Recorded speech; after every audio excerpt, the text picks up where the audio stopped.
New York is recognized. Thank you, Mr. Speaker. And I want to thank the Speaker for her comments. And I want to just reiterate for everyone to understand, the way that Mr. Thompson and I crafted this bill, we crafted it in such a manner to make sure that it would be depoliticized entirely. There is an equal number of members on both sides, appointed by both sides. They have equal subpoena power. They can't subpoena one person without the other person on the other side of the aisle agreeing. They have to hire staff together, all those things. And I want to make sure people understand we did this for a reason, because that's exactly what made the 9/11 Commission successful, and it made it effective. And someone who was in federal law enforcement for 20 years before I took this job, I can tell you that our country is infinitely safer because of what the 9/11 Commission did. We are much stronger against terrorism, and we share information in much better ways than we ever did. For example, the Joint Terrorism Task Forces, which are all over this country. So I ask my colleagues to consider the fact that this commission is built to work, and it will be depoliticized, and it will get the results we need.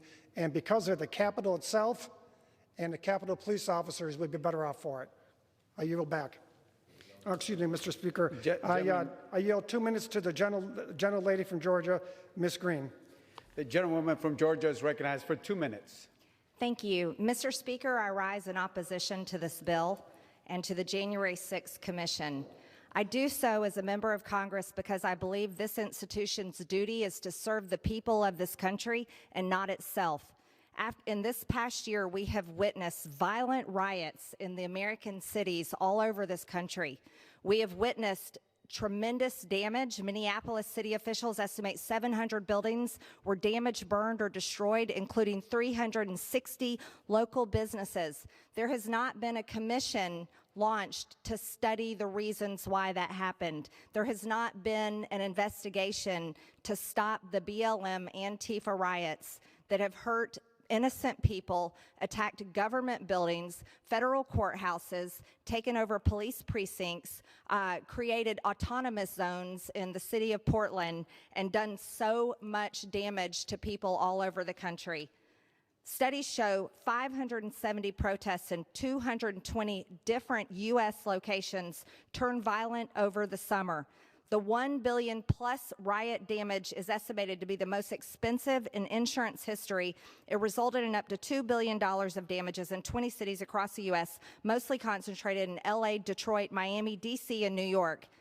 As a person that was a victim of the January 6th Capitol attack, I can tell you I'm against the violence that happened that day.